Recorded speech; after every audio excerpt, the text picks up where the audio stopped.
We also have a Discord group. And if you're not on the Discord group, I will post a link on the meetup.com page. Please do join that too. It's great to keep the discussion going between meetups. Today we've got a great event. This is all thanks to Silicon Brighton. They are providing the drinks, the pizzas, the space, all of this. So massive thanks to them for doing it. Today we're going to be talking about NFTs and token launches. I'm sure we've got a lot to talk about. If you guys have any questions at any point, please feel free to raise your hand maybe, and I'll pass over a microphone and we can have a two-way discussion. But without further ado, I'm going to pass you on to Alex, and maybe you could start by introducing yourself and we could go around. Yep. Good evening. My name is Alex Lopez, and I'm founder of Soundpicker, which is currently the largest music database in Web3, and have co-founded another company called Wobble, which essentially builds blockchain tools for digital marketing. And yeah, thank you for coming in. Really happy to see loads of faces, and yeah, looking forward to the discussion. Thank you. Oh, I think I've got a mic. Oh, you've got your own. Hello, everyone. My name's Robin. I'm a blockchain developer, and I am co-founder of Nifty Music, and we help musicians release NFTs on the blockchain. And so far, we've sold over $500,000 worth of NFTs. And I'm also co-founder of Wobble with Alex. And yeah, I'm a professional blockchain nerd. So nice to meet you all. Hi guys, I'm Katie. So I dabble in a few things. So I run a few festivals ranging from 2 to 50,000 capacity, as well as an artist management agency and an event management agency.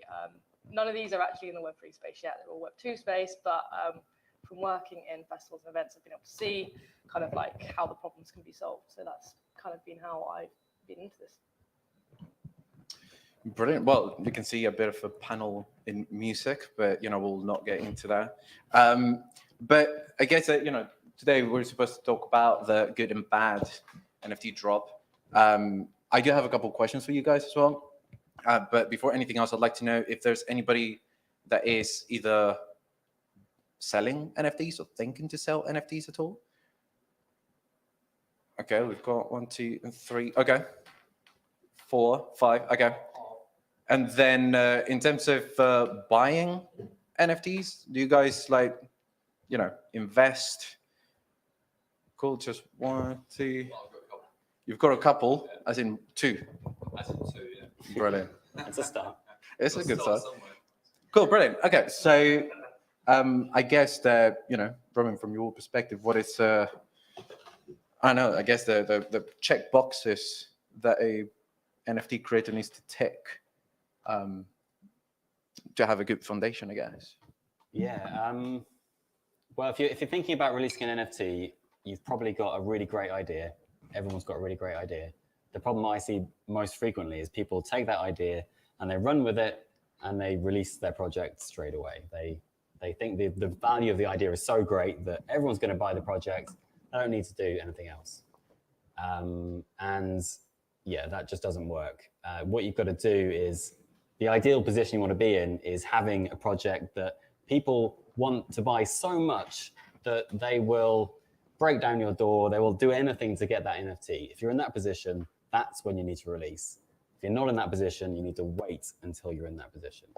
And that means building community. That means getting probably a Discord server or something else to get people in the door, tell them about your art, make them excited, and then when they're at that peak excitement, that's when you drop the NFT, and that's when everybody is crazy and you have this exciting drop space and you sell out in 2 minutes. I've seen it done many ways, and that is the best way of doing it. People, I think, get carried away with what happens after the drop, or building the metaverse, or all this stuff that people talk about when they talk about NFTs. And actually, the real thing that you want to build is a community of people that want to buy your NFT. And that's easier said than done. It's a long road, but once you've got to that point where there is so much friction, people can't wait to buy it, that's when you'll be able to sell out, not before that. Brilliant. I guess a point to add, I've seen this not done actually, in the NFT space. So everybody spends a lot of time on crypto Twitter. Have you guys been on Twitter at all? Yeah. It's a very dark hole that you'll spend your entire life there just trying to understand what's happening. And something that a lot of NFT projects, whether you're a solo creator, you're a collective of people just crowdfunding money for your project, they ignore the fact that you can actually make use of PR. Because crypto outlets, crypto magazines and blogs, etc., they need a lot of content. And believe it or not, that gives a lot of credibility as well. Because, more often than not, I actually started what did I say this to? Okay, sorry, remind me your name? Toby. I started in 2019 in the crypto space with NFTs, just losing money. It was like never-ending process of just buying an NFT, hoping that it's going to do well, and then someone pulls a rug and then disappears with your money. So, just making use of that, especially the guys that, you're looking to sell your NFTs, just making use of press. Surprisingly, that will give you the support. But yeah, it's from experience. Then, Katie, you were talking about NFT ticketing. Yes. So explain, Yes, please. so I've had a bit of experience with various platforms that offer NFT ticketing. So for example, I'd like to talk about, I don't know if you guys, go to events and things regularly. If you buy a secondhand ticket, what's your main worry? It's getting mugged, isn't it? Or scammed. That's kind of the be all and end all. What can solve this is proving that you can't sell something that you don't have. That is the ultimate thing behind blockchain. Like that's the whole idea of it. Is you can't sell something you don't have. And it can solve all the massive problem in the events industry. So how do you see that happening? Because obviously there's really big ticketing companies that are, I'll not say names, but I'm sure that you guys know ticketing companies, very corrupt. I think that we're live streaming it, so, just to be out. But we all know it. So how do you see, is it just purely the fancy word of NFTs that is what's going to change it, or what is NFT ticketing important? It's making it simple and easy to use. So having it as a mobile app, for example, I don't know if I can name names of companies that do it, but it's having a nice user interface, it's having a nice, streamlined process, 2 clicks, done. That's how it's going to be mass adopted by people. That's how it's going to be, people are going to look at it and think it's easier to use than Ticketmaster, for example, basically. And so, Robin, in terms of more tips in terms of, especially for those that are planning to sell NFTs, you spoke about both before, so essentially grinding and being there, building the community. But once you sell, let's say was it 5 or 6 of you guys that are going to sell NFTs? Once you've been grinding for months and you've spent 25/8 on crypto Twitter, just trying to bring the community, they sell out the collection. So what's after? Because you said that a lot of people just neglect what's after that. Yeah, it's important to think about that. Like, don't get obsessed with that, because you can ignore the selling out parts. But once you got to the bit where you've sold out your collection, everybody's very excited.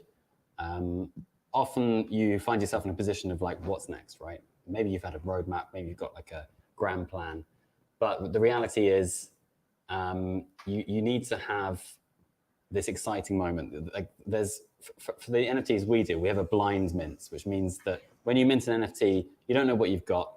It's just a blank image or a placeholder image. And then a week later, it gets revealed, and you find out whether you've got the rarest one or whether you've got the most common one. It's a big event. And that's the point where the artwork is revealed. In some NFT collections, it happens immediately. Sometimes you know what you've got immediately. But in the way we do it, it gets revealed after a week. And that's when you find out how good the art is. And that's when you find out whether your NFT collection is going to be a success long term. Because don't forget, at least with NFTs on Ethereum, you can earn secondary sales royalties. So you can make money from selling your NFT the first time from the primary sale. But in theory, every time you sell or someone trades, you can make up to 10% of that trade, which if your NFT collection is successful, can be a lot of money. So you want to try and build in tradability, collectability, layers of interests that are going to pay off in the long run, because you could find yourself talking about this NFT collection for years and years and years. And just for your own sanity more than anything, you want to be talking about stuff that's still interesting. If you're still talking about the same thing in year 3, then something's gone wrong. So you want to have the ability to talk about like very minute traits or categories or collections you can collect all of. Like let's say it's a music NFT and it's an album, maybe you can collect all 5 songs. That's a thing that collectors can do, and they will trade your NFT to get to that point. And every time they trade, you make 10%.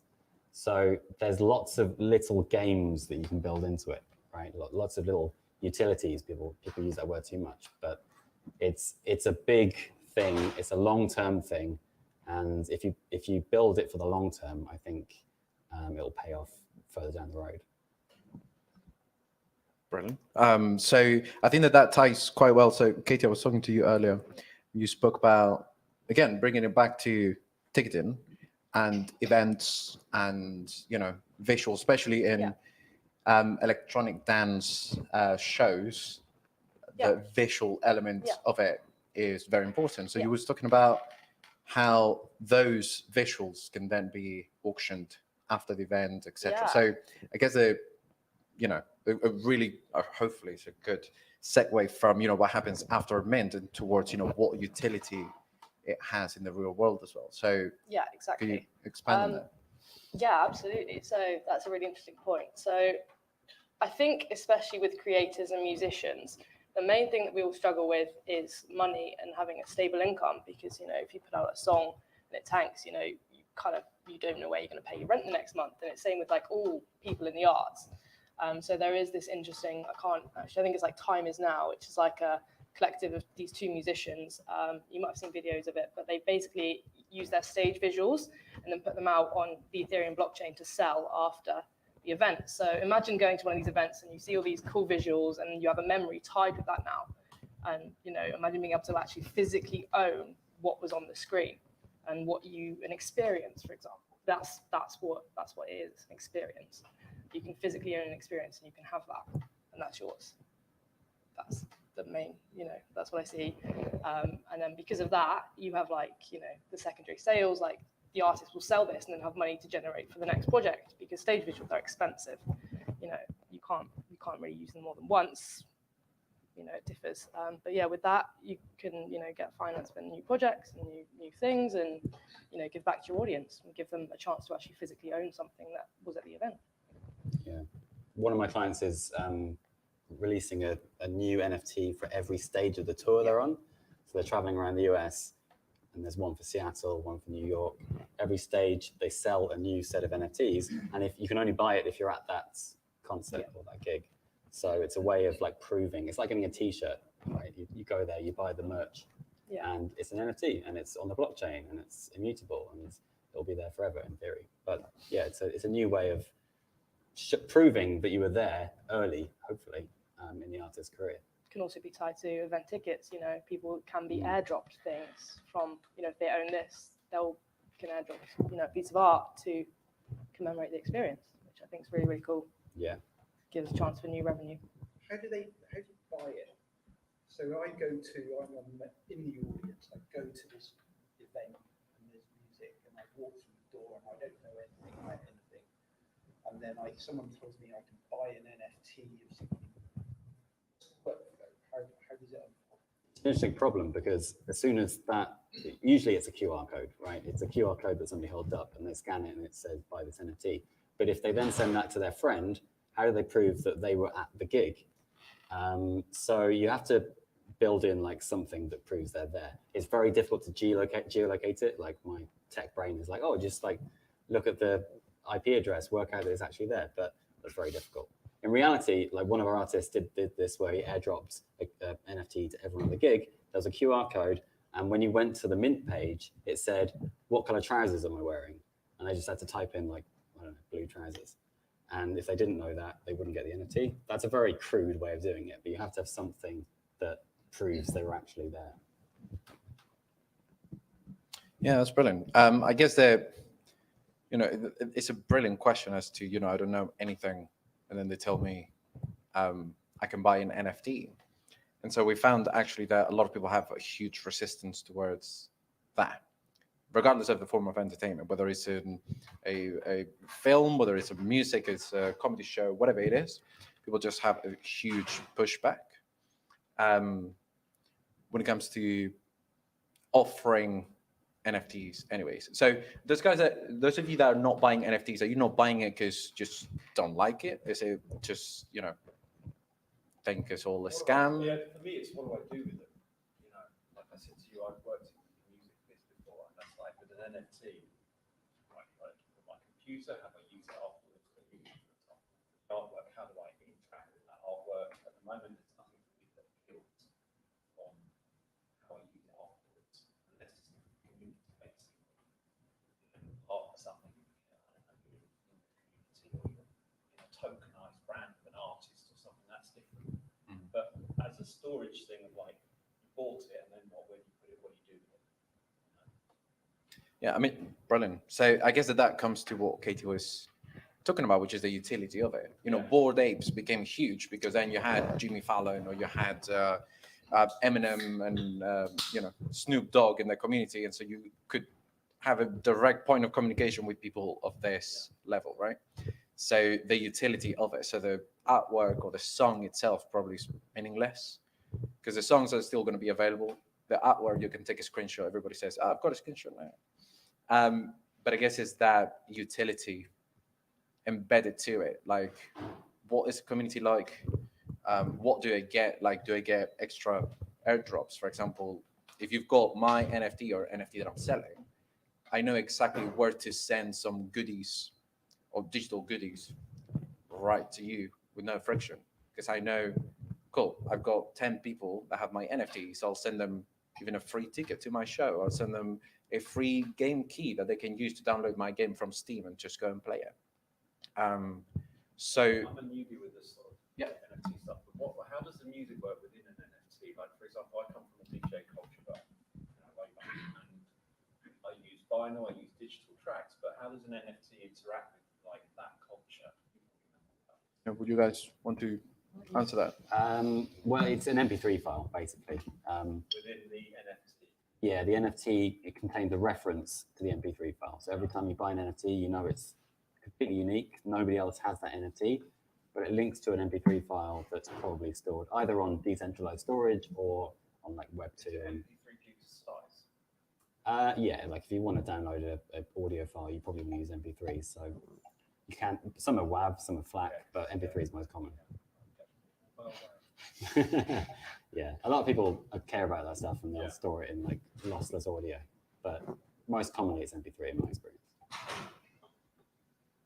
Yeah, brilliant. Sorry, go, please, yeah. Enable you to experience NFT music collections. I've seen one like aggregated feed of music that does music NFTs, but at the moment it's very nascent. Right? There's not a lot of that about, but eventually, do you envisage Spotify doing that? Like, that's what everyone.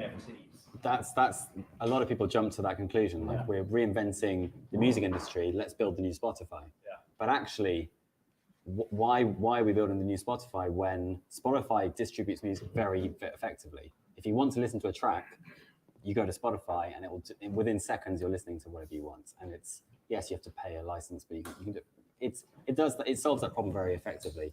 If you're talking about streaming music, the blockchain is not the best platform to do it because it's distributed, transfer speeds are slow, it's expensive to transfer data. There's lots of technical reasons why reinventing Spotify on the blockchain is probably not a good idea right now, maybe in the future, but not right now. The thing we're really disrupting is the business model.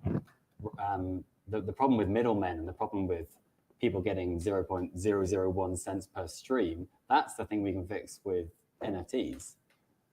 The streaming problem is different, I think. Yeah, I'd like to also jump in on that thing. So yeah, there's some statistics about how many streams it takes for an artist on Spotify, for example, to earn $1. Oh, believe me, I know.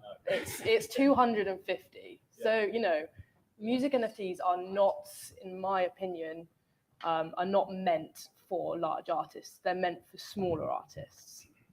So you can actually target, so for example, I don't know if anyone here is musical at all, musically inclined, but if you've got a community behind you, a strong community of 100 people that will pay £10 for your songs, that's how you're going to build a community. That's how you're going to establish yourself, and that's how you're going to earn money from your music. You want a chair? Yeah, of course. Yeah. When the tokenization of the bigger artists happen in terms of how they use NFTs and interact with a community which they already have established.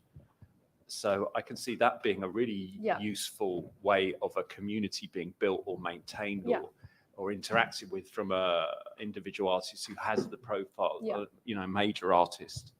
Like Snoop Dogg, for example. I think that was what got a statistic on him from like 2022, I do believe, or 2021, sorry, and he was the highest selling artist, and he raised something, I don't know the exact number, but a lot of money because it got the established community already behind it. So I do. I think that it's also, with music, it's a bit more complicated because major artists do not own the rights. So intellectual property, sorry, I'm getting very technical. Five intellectual property rights, 4 apply to music. Is very rare, almost impossible to find a single artist that has all 4 rights.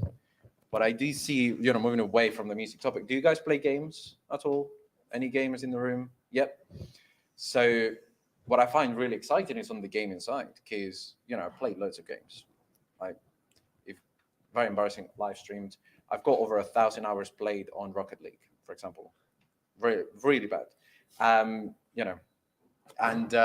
I buy skins for my car and I buy really cool stuff.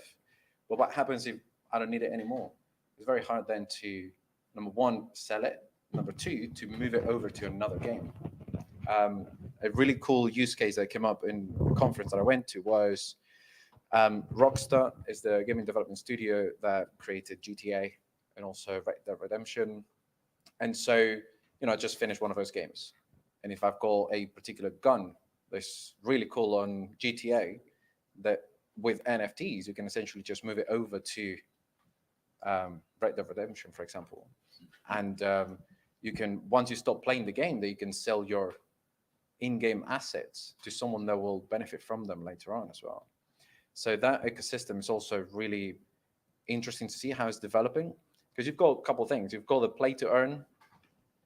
The gaming community is not very excited about it, but there's people in Southeast Asia that are making, I don't know, $1,000 a week. Now in the US, maybe not great, but in Southeast Asia, there's people that are making a really good amount of money just by creating content or even playing the games. So those are really interesting utilities, going back to the whole utility conversation that is outside of I buy something and then hopefully I'll get into a community or I'll get into, I'll get some freebies. But it's the fact that there's other industries, there's other sectors that can really change and become something, more valuable, not just for the industry itself, but also for their consumers. And a good case is gaming. It's interesting to see the fact that originally NFTs, when they came out, people just bought them because the price was going up. There was crazy speculation. It was just, I buy low, sell high.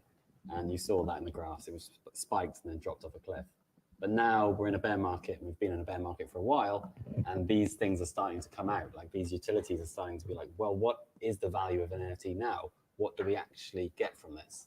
And that's where we're seeing things like ticketing and things like gaming and things like music are starting to bubble up. We've kind of simmered it down, and we're left with what is the value of this thing that I've bought? And it's not necessarily, I'm just going to sit on it and hope it's worth $1 million tomorrow. Yeah, to further that point as well, there's a statistic that's come out recently as well on the development of verified smart contracts. So they are at an all-time high. So although we are in a bear market, people are still building, people are still finding usage, and therefore we are at an all-time high. So that it's there, we're building, it's going basically. Yeah, go. That's all great, and yeah, we've said about all the utility that's there. all the different ways that NFTs could be used. It all sounds great. We're all-time high in audited smart contracts and all that kind of stuff. So why do we still not have mainstream adoption? What is holding NFTs back? Is it the infrastructure? Is it the ease of use? Or is it that we don't have a killer app yet? I want to actually mention, sorry to bring it to music, but one of the key points of friction that I found the past 3 years now is environmental impact. Have you guys heard of this whole story that, at some point last year I did a NFT for a really big brand, and I had someone on Reddit saying that I'm making the Russian war worse because of selling this NFT, like literally. And then other people saying that, I'm killing pandas, like really stupid comments, right? But environmental impact is something that has been a major point of conversation in the whole, NFT and crypto space. And about adoption is the fact there's an overwhelming amount of people that do not want to get involved with the NFTs or crypto because of the environmental impact. Now, associating it with the Bitcoin thing. Yeah, but at the same time, there's a number of reports and studies that show that Bitcoin miners, they benefit from using renewable energies because then the cost is lower and then they make, higher profit. But what's really interesting is, particularly in the arts and in music, loads of brands, record labels, publishers, artists, completely against being involved with the crypto industry because of that environmental impact.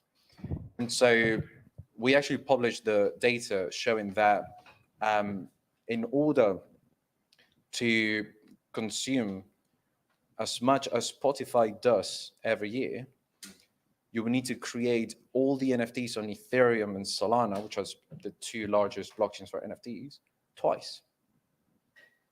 So one of the points of friction when it comes to adoption that I've seen is that conversation about environmental impact, without actually exploring the fact that maybe you're in the gym, you're listening to music, and you're not realizing that probably you would do better for the environment if you bought 10 NFTs than spending an hour listening to your music.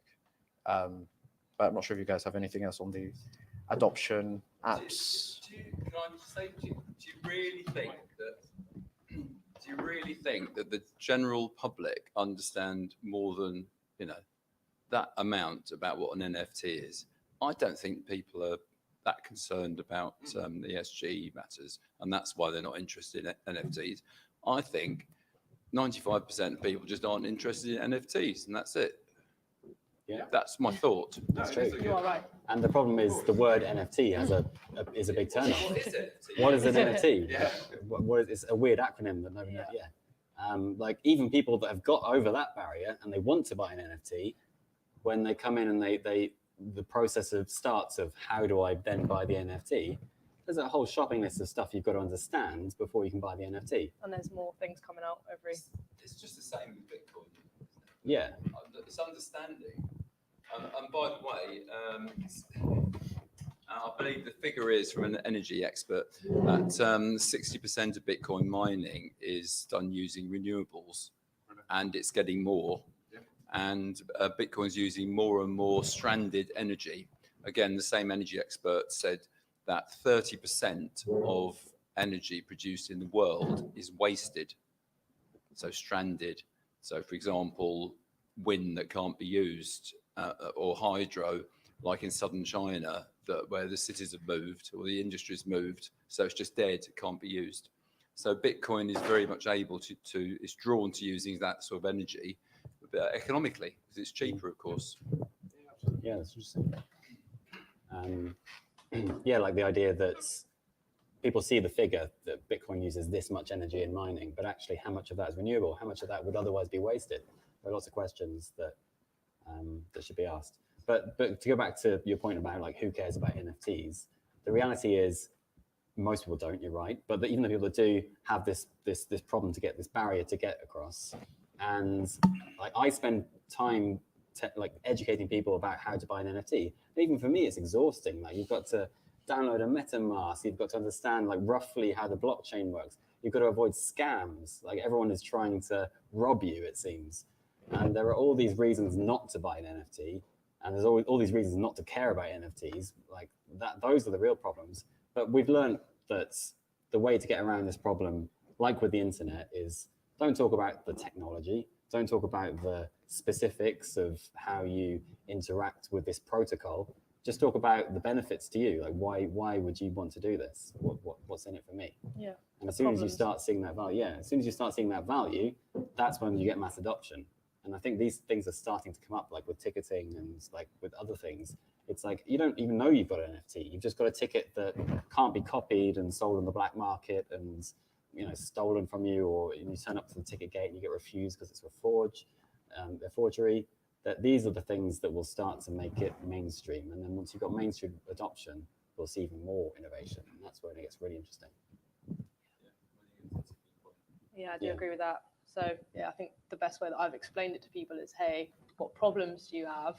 How can we solve those problems? And 9 times out of 10, they can be solved through the use of blockchain tech. Yeah. Good question. Cool. And I guess do we still have some time? Yeah, we do. Excellent. I'd like to maybe transition a bit towards the tokens, just out of curiosity, if any of you guys are obviously I know more you're one of the miners, but if anybody's buying tokens, especially right now is a meme coin rush. So if anybody's going into the meme coin space, we've got a meme coiner. The meme coin cost right now is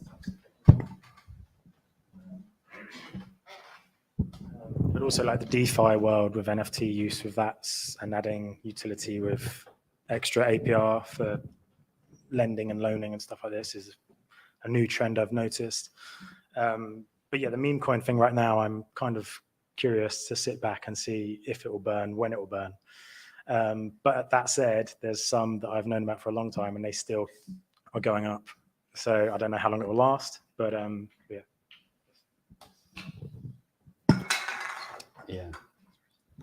Question for you, Alex. How do you avoid a scam coin? How do you avoid investing in something that's going to get the rug pulled? I mean, that's very hard, actually. But I guess just making some research. I mean, a very famous meme coin is Dogecoin, right? Still ongoing. Absolutely. I mean, well, I'm not going to say absolutely, but I think there's one of the points, because if you see at the allocations, if you see the tokenomics of Dogecoin, it shouldn't actually work that well. Because if you go now and you explore who are the holders of Dogecoin, there's a wallet that has, I think it's 20-25% of the overall supply, which means that one person, the moment they want, they can completely tank the price of the coin, which obviously we see it on the volatility. Do you know Dogecoin at all? Do you? So, unfortunately. Yeah.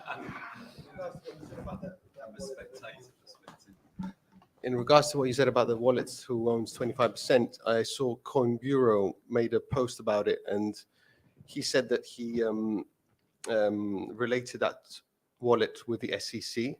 That was April's Fool. Was it? Yeah. I thought that was so odd. Okay, now it makes sense. Yeah. Well, the SEC. So the SEC has 25% of Dogecoin. No. Excellent. Yeah, I did. Someone sent it to me saying, "Oh, look what happened." No, it was April's Fool. But yeah, so just on the meme coin space, I was in a Twitter space last night. For those that don't use Twitter, it's an audio space like Clubhouse basically, and there was about 3,000 people listening in to three hosts. Their identities are unknown.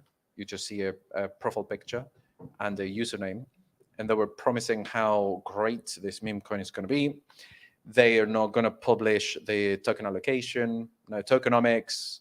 They're not going to be sharing, the allocation of liquidity that's going to go towards actually supporting the token itself. Because the difference, we spoke about this morning, with NFTs is, crowdfunding. You buy an NFT and you can sell it if there's somebody else willing to buy it.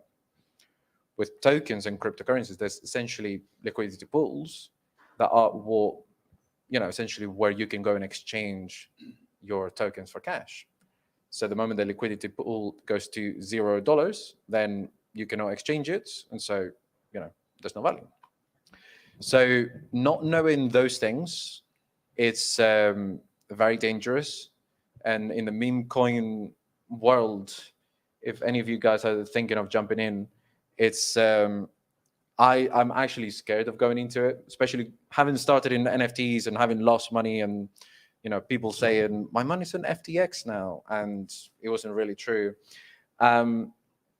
Seeing those things, I think, is super important. So there's a number of places that I would recommend. There's a website called Messari that has everything from token allocations and tokenomics. It's super technical, where if you're thinking of buying tokens, again, not financial advice, it is a good place where to at least see which coins are legit, and seeing, if a single person has 60% of the coins. And if they do, then it's very dangerous, because the moment you put money into it, then you might lose it. I think that was a very long run just for a very simple question. So I think I learned quite a lot. anyways, what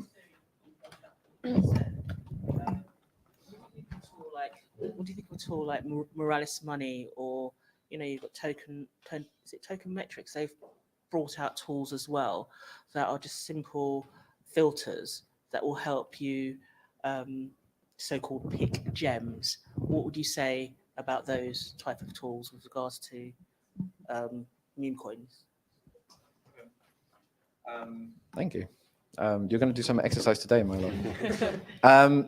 It's a good question. So again, at the end of the day, tools, there's plenty of tools out there that, you can essentially just find your filters and see how they're doing and stuff.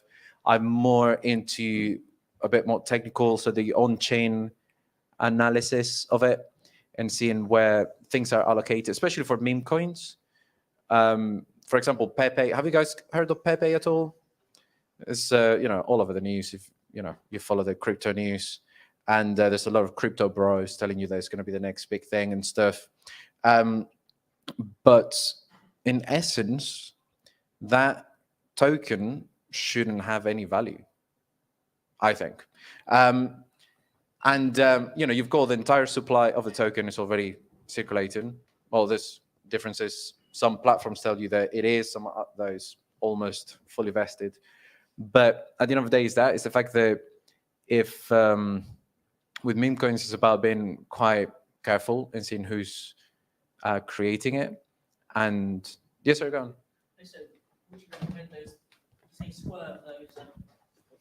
Would you say swerve those type of tools and just stay with like the on-chain stuff, or use those tools? What would you say? I guess it's a combination. I'll say it again. Yeah, I guess a combination of both. But of course, I'd say there's, like with any investment, really, is just following the community, following the users, and following the creators. Because again, I went into NFTs because one of my coworkers said, "Hey, this is great." I went into it, and then a couple of weeks later, the creators disappeared. And then, like a fool, I went back into it again without any research. And again, because I guess I was doing, the get rich quick scheme, right? Of, I'll just go into it, and for sure it's going to be worth $1 million. So I guess a combination of both.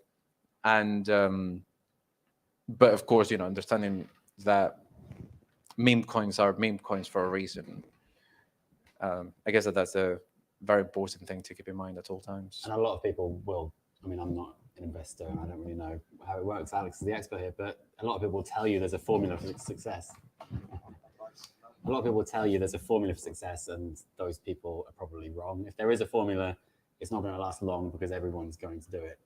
So doing your own research and trying to find that maybe tools help with that, but be wary of anyone that tells you, here's a filtered list of all the meme coins you should invest in. And just as a final point on my side, I'd like to know if anybody's looking to either start a project in the crypto space or has started a project.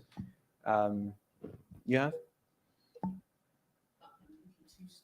You're looking to start the project.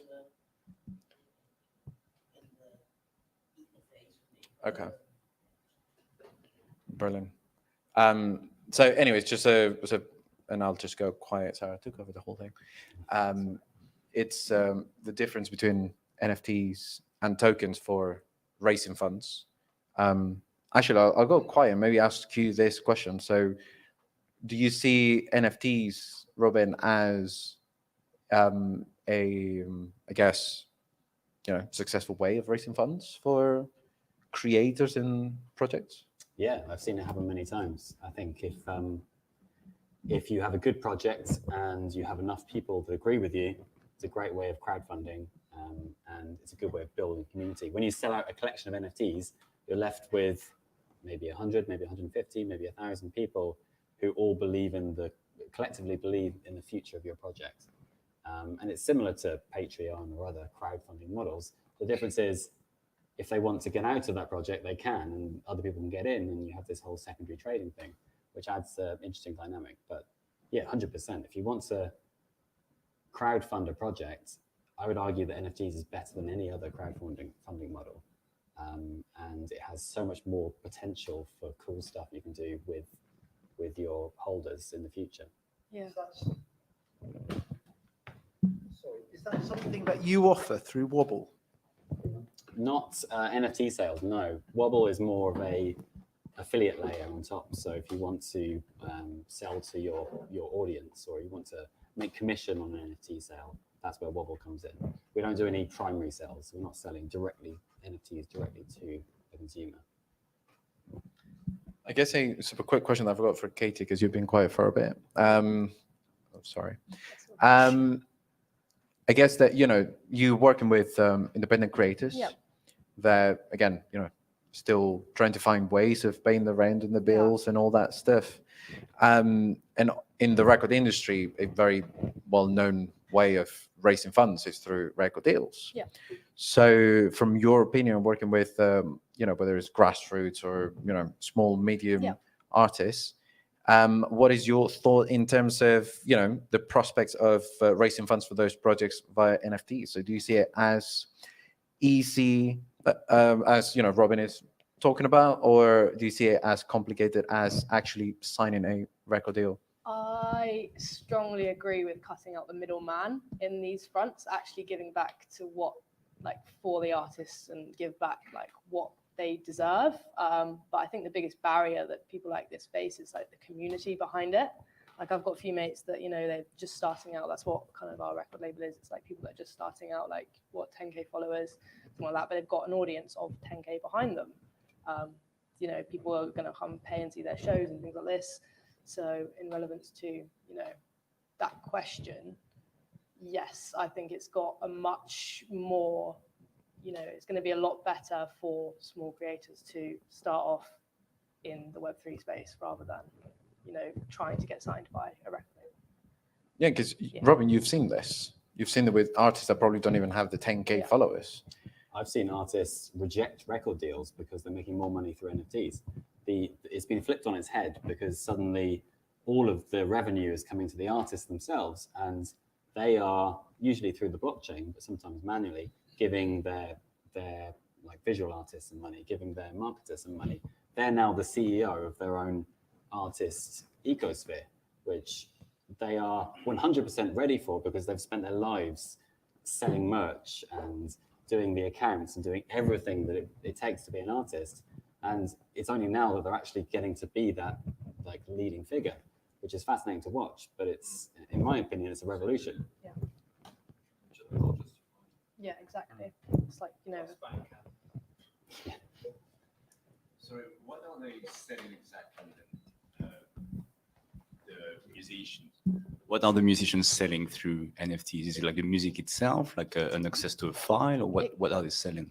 could be a variety. I'm just talking as like a, you know, a conceptual idea, but it could be, you know, a musician, let's say with a bit of like a higher following, let's say like 50,000, could put something out and they could, you know, to like someone that's been like, you know, really, really following them for a while, they could have like, you know, a meeting or something like that could be tied. Like it could be written into contract, like, hey, you get to meet with me, like, you know, once a month or something to discuss. Like there's so many options for it and there's so much utility that can be used. It, you know, it might not just be a music file. It could have like other things tied to it. So like, you know, a yearly tickets for all of their events that they do. Like, you know, it's got a lot of variety to it. I don't think it's a very one-sided thing. Yeah, exactly. The reality is you're buying a record on a blockchain. You're not buying anything tangible. The NFTs are not tangible. And a lot of people struggle to get their heads around that, which I can understand. But you're buying into the future of an artist, and the artist knows that you've bought that NFT. So if you buy it before the artist becomes big, there's a potential of like, I was there early, here's proof. Also, if an artist is putting on a gig, they can say, I know that you've been there for me. I know that you've bought my NFTs. I know that you've been to all of my shows. You get cheaper tickets, you get front row seats, whatever. The utility is like, anything can be added to the utility. Once you've got that proof that that person has bought into your collection, then the fun starts and you can offer anything to them. Yeah. It's really just like the old fan club thing, isn't it? So you have membership of the fan club, and then you've got silver membership, gold membership, platinum membership. Exactly. And it's just that, a different way, but they have complete control of it, and it's relatively easy to manage. It's just brilliant. Yeah. And talking in like a artist like point of view, so I lost my train of thought there. No, it's gone. Cool. I've got a question for you guys then. So, you know, you've spoken about the utility, and have you actually seen any artists being able to offer ticket discounts? Or because, you know, we've spoken about ticket NFTs, spoken about the utility of it, then we're talking about the control that NFTs can give to an artist. But on that note, and, you know, since we mentioned the discounts that someone can get or a free, you know, ticket for the whole tour or whatever, have you actually seen any artists that had the control? Because, you know, the ticket price is set by the promoter and the venues, if you've got, you know, the ticketing company, etc. So any artists that you've seen able to offer those discounts with NFTs? Yeah, I've been to several events which are token gated, which means you have to hold the NFT to get in. The conventional ticketing companies are taking a long time to catch up. So it's difficult to offer discounts if you're using Ticketmaster or TicketWeb or whatever. It's difficult to offer this discount that is verifiable on the blockchain, but slowly these tools are coming out. Right now, it tends to be like, I'll show you my NFT in my wallet on my phone, which usually passes, or the artist already knows you, which happens in a lot of cases. Like if you've got 100 people that own your NFTs, chances are you know a lot of them pretty well. So they turn up for your gig and they're like an old friend at that point. They're like, hey, how's it going? Like, I saw you on a Twitter space the other day, and they let them in.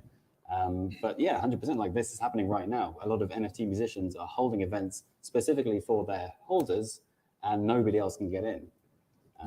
But yeah, discounts and front row seats and special treatment is happening as well. Yeah. Yeah, I've also got an example as well. So there's a collective of artists. I think they're Manchester based, but they threw an event, and of all the people that went to their event, they like handpicked like 20 people and threw like a secret other event, and they got notified through an airdrop. Like, hey, we're throwing this. This is like, you know, completely secret. And they've built a sub community within a community, which is how you grow. It's simple. Like that's how you grow. So by doing that, you know, they've established like 20 people that, you know, chances are next time they're gonna still, you know, want to put funds in artist pockets. We've talked a lot about all the different types of NFTs, all the different ways that they can be used, and all the different utility that can be attached to an NFT. If an NFT or a token has no utility, if it is just launched, maybe it's sort of loosely attached to a project as some sort of vague fundraising vehicle, or maybe it's just a JPEG. Is that a bad thing? Is that all fundamentally worthless?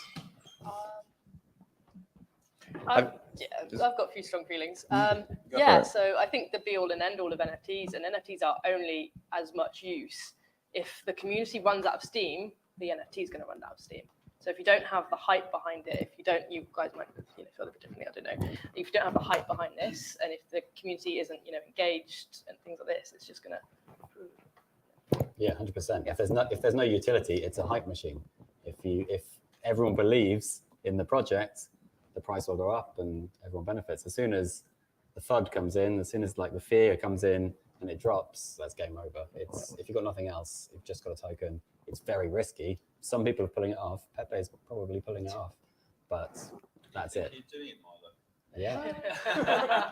I mean, have you guys heard of Jack Dorsey selling his first tweet as an NFT? I think it sold for like 1.5 or $2 million. And then the buyer was then on the news a couple of months later saying, no one wants to buy it off me. So, on that, if it's just a JPEG, which is what it was, or have you guys heard of the rocks? I don't remember the name of the collection. It was just a very small collection of gray rocks that were hand-drawn. One of them sold for, I think, I don't know, $500,000. It was literally a picture of a rock. That kind of thing happened. Yeah, I mean, yeah, probably, yeah, exactly. Yeah. So, why do you want the picture, if it doesn't have any use? I don't know, maybe you do. Financial advice, of course. They might have it on an NFT photo frame, in their house. And so to them, that's what value to them as a community or whatever. It might die, it might grow, whatever. But that particular file, whatever you think it has, they think that is still valuable to them. So in that sense, I think you can have like NFTs that are essentially like artwork, I guess, or some meaning to you. That you're like, it might be the first NFT you ever bought, and yes, it's crap and it's not worth anything. But to you, it's got value. So I think that's when it can. Yeah, that's an important point. And also, like some people buy NFTs for different reasons. We think of NFTs as NFT collectors as being this one group of degens or like people that crazy crypto bros, whatever. Actually, the reality is you've got a set of people that are massive fans of the artist and they buy it just for the art. You've got people that are speculating and they buy it because they expect the price to increase. You've got people that are buying it for the utility. You've got people for buying it for the collectability. There's actually 10 different reasons why somebody's going to buy an NFT.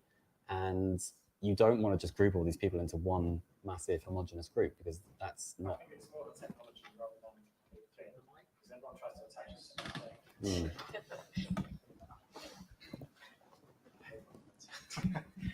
Yeah, I was saying it's more like a technology, and I think that's where a lot of people get it wrong. Is they think of it, and a lot of people that don't know what NFTs are, they just think of like the ape pics, stuff like that. And then when they start going down that rabbit hole, they go, oh, actually, there's lots of different uses, and there's so many different business models you can use. But yeah, it's like, I don't know where I'm going with this now, but it's like I think that's the problem I see a lot in the community. Is a lot of people think of it as a mainly art to begin with, and then they start finding other uses for it. But I've also seen people where projects have died, the owner's gone, I don't want to do this anymore, or it's just like, I can't do this anymore, and actually has been taken over by community, and then it's become its new thing again and revived and actually gone on to do better things, which I find really interesting as well. There's a lot of members club type stuff like you sort of mentioned and stuff as well. But I think, yeah, the technology of NFTs, there's so many different business models that the average Joe doesn't even realize yet. And like ticketing's perfect for it. Yeah. Yeah. On that topic, I've got an interesting business model with my favorite NFT, if I can tell you about that, which is Damien Hirst. So I saw that Damien Hirst, or I heard Damien Hirst was releasing some NFTs, and I thought, that's interesting. I quite like Damien Hirst. Let's have a look. And I like the look of them. So I bought one. And this NFT is it's called 5 Empresses from China, and each of the 5 is a meter square as a picture, so it's physical, but you get the NFT, and that gives you permission to print out this picture. So you send off to them, they print it out for you, mount it on aluminium, and send it to you, and that's what I wanted. I wanted that picture. And then he's programmed into it, because it's Damien Hirst, and he doesn't need the money. So instead of saying, I get 5% every time somebody sells it, he says, oh, I don't need that. So he says in 2025, if you haven't printed it out, it expires. So as the gentleman said over there, there's lots of different ways of doing it, and that's the way Damien Hirst decided to do it. And I got one of those. I have a question on that. So if you print the picture and then you sell the NFT, can I still print it?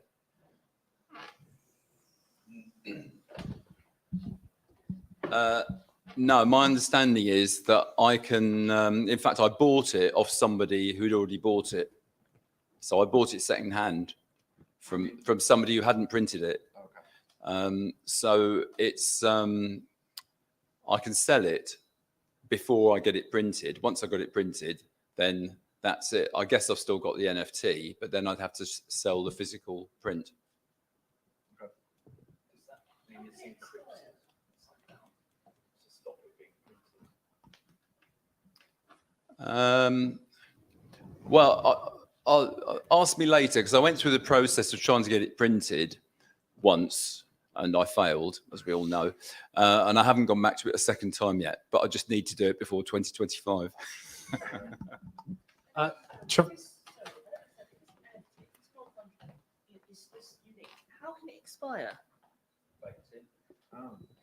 Yeah, it could be programmed. Yeah, well, there's in many NFT smart contracts, there's a burn function, which means that the NFT is burnt, it's no longer tradable, it no longer exists in that contract, and you don't have access to it. And on many marketplaces, it will just disappear. So you can burn NFTs. There's a very fun way of doing that, which actually, because NFTs, they're not really NFTs. And so essentially all the files, so the image is a URL, so it's a link to the actual file. So a really fun way to do it instead of burning it is that you replace the files. For example, with music, if you buy a song by Adele, expires, and you replace it with the Baby Shark or the 1 Pound Fish song, for example. Or, you know, if it's an image, you can replace it with, I don't know, a picture of the poop emoji, you know, like you can actually, Yeah, I had a client that was trying to do a project where it was linked via an on-chain oracle, which means that it checks a certain API for something. And he was checking for his own death. So he was an artist, and he wanted to release a collection of NFTs, and he wanted it to switch when he died. So anyone that had bought his NFT, it would be, when he died, it would be pushed up to the blockchain, automatically refresh all of the images, and they would get a completely different image because he just died. There's,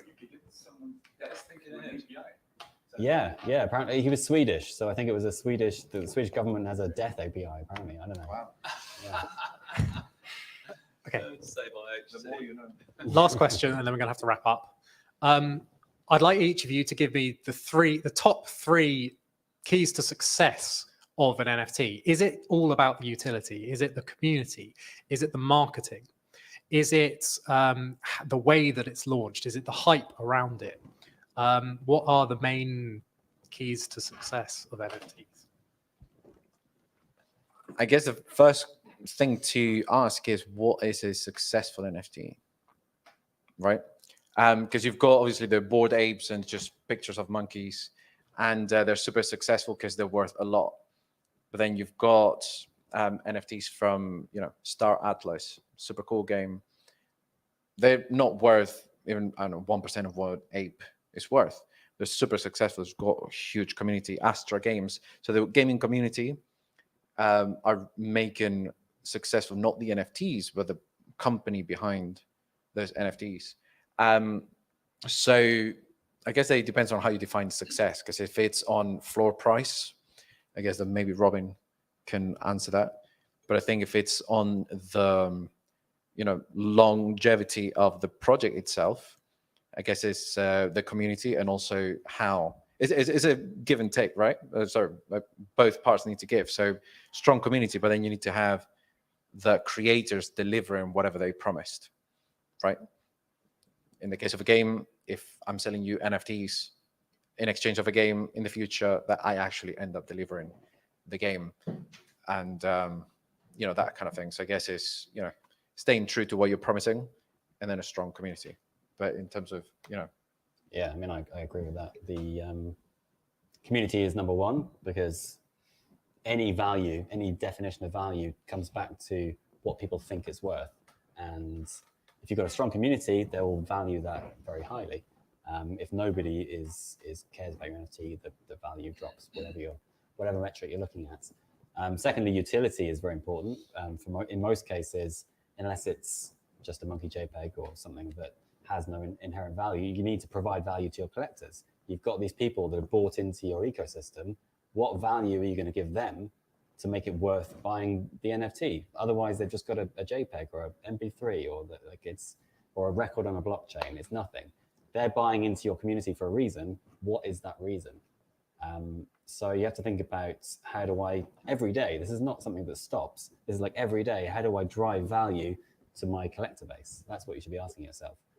Even before you've sold out, even before you've made the first image for your collection, what am I going to do to make this NFT valuable?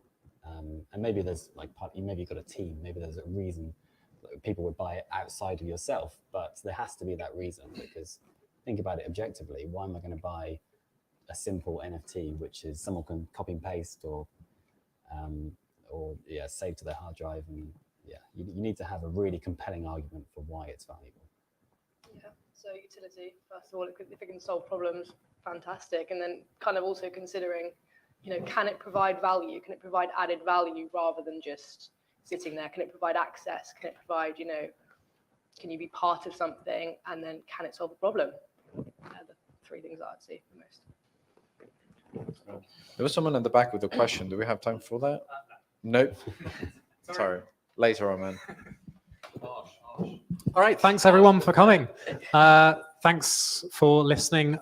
We're now going to end and go to the pub. If anyone wants to join in the pub, we can continue the discussion there. We've also got a few more minutes here, but then we do need to get out and leave. Thanks for coming.